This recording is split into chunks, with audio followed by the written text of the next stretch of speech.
नमस्कार साथियों, आप सभी का स्वागत है आपके अपने चैनल RRR डिफेंस अकेडमी पर। हम लोग आज पश्चिम बंगाल पुलिस के बारे में बात करने वाले हैं। जी हाँ, यहाँ पर आपकी पोस्टें जो हैं 10,255 पोस्टें आपकी निकाली गई हैं। जी हाँ, आप लोग देख रहे होंगे स्क्रीन पे कि 10,255 वैकेंसी यहाँ पर निकाली गई हैं। और आपकी जो एज की क्राइटेरिया है ये आपकी 18 से 30 वर्ष रखी गई है। यहाँ पर हम लोग बात करेंगे इसकी जो योग्यता है 10th पास, तो इसका फुल सिलेक्शन प्रोसेस क्या रहने वाला है उसके बारे में हम लोग बात करने वाले हैं। तो पूरी जानकारी देखने के लिए आप हमारे साथ बने रहिएगा। अगर आपको वीडियो अच्छी लगे तो वीडियो को लाइक कर दीजिएगा, चैनल को भी सब्सक्राइब कर लीजिएगा, क्योंकि आने वाली भर्तियों की जानकारी देखने के लिए आप हमारे चैनल के साथ जुड़े रहिएगा। तो चलिए देखते हैं हम लोग ऑफिशियल जो इसकी नोटिस जारी की गई है उसके माध्यम से सारी जानकारी हम लोग देखेंगे। तो चलिए हम लोग चलते हैं इसकी ऑफिशियल वेबसाइट पे, यानी ऑफिशियल जो इसकी नोटिस जारी की गई है उसके ऊपर हम लोग पूरी जानकारी को देखते हैं, इसका फुल सिलेक्शन प्रोसेस क्या रहने वाला है। तो चलिए हम लोग चलते हैं नोटिस के ऊपर। तो यहाँ पर हम लोग आ गए हैं इसकी जो ऑफिशियल नोटिस जारी की गई है उसके ऊपर। तो यहाँ पर आपका देख लीजिए लिखा हुआ है West Bengal police recruitment board. तो ये आपका लिखा हुआ है यहाँ पर, ये आप लोग देख सकते हैं, इनकी नोटिस जारी की गई है और इनका ये पता है। और यहाँ पर हम लोग देख लेते हैं वैकेंसी इनकी कितनी है टोटल। तो वैकेंसी का नाम क्या यहाँ पर है, कांस्टेबल इन वेस्ट बंगाल, यानी वैकेंसी जो है आपकी कांस्टेबल लेवल की वैकेंसी निकाली गई है। अब यहाँ पर वैकेंसी की डिटेल हम लोग देख लेते हैं। जी हाँ, वैकेंसी की डिटेल देख लेते हैं। तो जो यूआर के लिए यहाँ पर मेल कैंडिडेट के लिए 1224 पोस्ट, वहीं फीमेल के लिए 510 कैंडिडेट के लिए निकाली गई हैं। और टोटल जो आपकी हैं 1734 यानी कि निकाली गई जो यूआर की हैं। ईसी यहाँ पर लगता है, तो ईसी की जो है यहाँ पर 1213 पोस्टें निकाली गई हैं। तो टोटल हम लोग यहाँ पर देख लेते हैं। जी हाँ, टोटल नीचे हम लोग देखेंगे तो यहाँ पर ये देख लीजिए, यहाँ पर मेल कैंडिडेट के लिए आपका 7228 पोस्ट है, वहीं फीमेल के लिए 3027 पोस्ट है, यानी टोटल जो आपका 10,255 वैकेंसी निकाली गई है। और इसकी जो ऑनलाइन प्रक्रिया है ये कब से चालू होगी, तो ऑनलाइन आपका याद रखिएगा आपका यहाँ पर 7 मार्च से, याद रखिएगा। अप्लाई जो डेट है यहाँ पर, अप्लाई डेट आप लोग याद रखिएगा। जी हाँ, अप्लाई डेट आपकी जो है ये 7 मार्च से चलेगी। 7 मार्च से आपका 5 अप्रैल, याद रखिएगा 7 मार्च से चालू होकर 5 अप्रैल तक आपका यहाँ पर प्रक्रिया ये चलने वाली है। अब आगे हम लोग देख लेते हैं इसकी जो और जानकारी है उसके बारे में। तो यहाँ पर ये देख लीजिए आपकी एलिजिबिलिटी इसकी हम लोग चेक कर सकते हैं क्या है। तो 18 साल, यानी 18 साल से लेकर यहाँ पर 30 साल तक के कैंडिडेट कर सकते हैं अप्लाई। और आपकी एज जो काउंट की जाएगी, कब से काउंट की जाएगी, तो 1/1/2024 से, याद रखिएगा 1/1/2024 से यहाँ पर आपकी एज को काउंट किया जाएगा। यहाँ पर 5 साल की छूट दी गई है एससी और एसटी कैंडिडेट को, और 3 साल की जो है आपकी ओबीसी को छूट यहाँ पर प्रदान की गई है। चलिए आगे देख लेते हैं। तो आगे हमारा जो अगला पॉइंट है उसकी ओर हम लोग बात कर लेते हैं।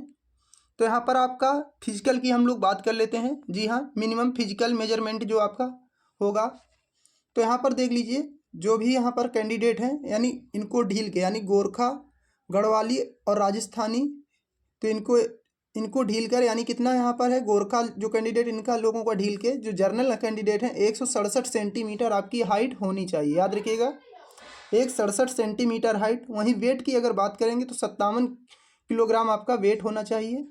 सीना की अगर हम लोग बात करेंगे 78 सेंटीमीटर बिना फुलाए, और फुलाने पे आपका 83 सेंटीमीटर होना चाहिए सीना। यहाँ पर 5 सेंटीमीटर का फुलाव अनिवार्य आपका किया गया है। वहीं गोरखा जो है, यानी गोरखा और गढ़वाली के लिए इनकी 160 सेंटीमीटर हाइट है, याद रखिएगा। जो गोरखा और गढ़वाली हैं तो इनकी जो हाइट है 160 सेंटीमीटर। वेट की बात करें तो 53 किलोग्राम। अब यहाँ पर हम लोग बात करते हैं इनके चेस्ट की, तो इनकी जो है चेस्ट है 76 से लेकर 81 सेंटीमीटर, यानी बिना फुलाए 76 सेंटीमीटर और फुलाने पे आपका 81 सेंटीमीटर। बात कर लेते हैं हम लोग फीमेल कैंडिडेट की। जी हाँ, फीमेल कैंडिडेट यानी महिला कैंडिडेट जो हैं उनकी हम लोग बात करेंगे। तो फीमेल की जो नॉर्मल महिला कैंडिडेट है उनकी 160 सेंटीमीटर हाइट होनी चाहिए, और वेट आपका 49 किलोग्राम होना चाहिए, याद रखिएगा। वहीं गोरखा जो फीमेल कैंडिडेट हैं तो उनकी 52 सेंटीमीटर, और वजन आपका होना चाहिए 45 किलोग्राम।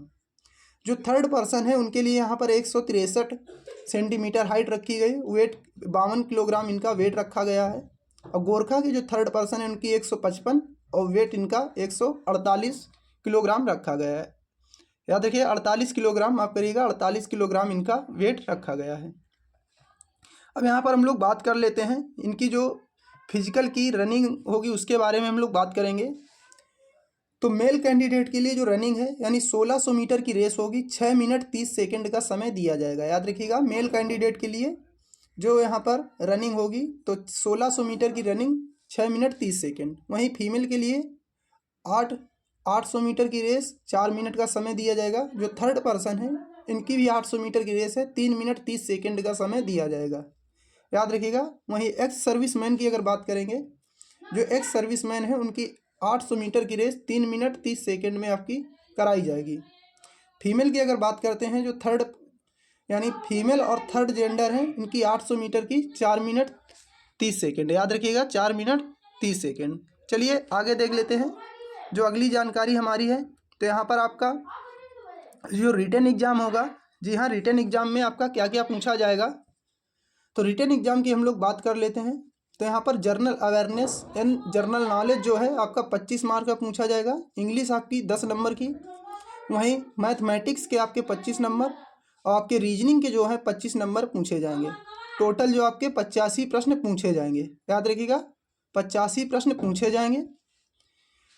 अगर हम लोग बात कर लेते हैं यहाँ पर 85 प्रश्न पे आपका सिलेक्शन नहीं होगा, यहाँ पर 15 नंबर का आपका इंटरव्यू भी कराया जाएगा। याद रखिएगा, 15 नंबर का इंटरव्यू कराया जाएगा।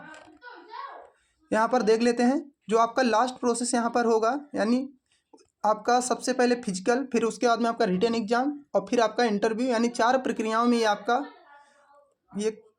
आपका किया जाएगा। सिलेक्शन प्रोसेस जो है 4 प्रक्रियाओं से होगा। तो यहाँ पर अगर बात कर लेते हैं फीस की, जी हाँ, फीस जो यहाँ पर रखी गई है तो 150 रुपये आपकी फ़ीस है और प्रोसेसिंग फ़ीस जो है आपकी 20 रुपये, तो टोटल 170 रुपये आपकी फ़ीस है। अगर बात कर लेते हैं एसटी कैंडिडेट की, तो 20 रुपये यहाँ पर फीस रखी गई केवल प्रोसेसिंग की फ़ीस।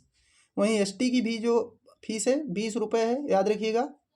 अब यहाँ पर हम लोग बात कर लेते हैं कि यहाँ पर क्या अदर स्टेट के जो कैंडिडेट हैं फॉर्म को अप्लाई कर सकते हैं या नहीं कर सकते हैं, तो उसके बारे में हम बात कर लेते हैं।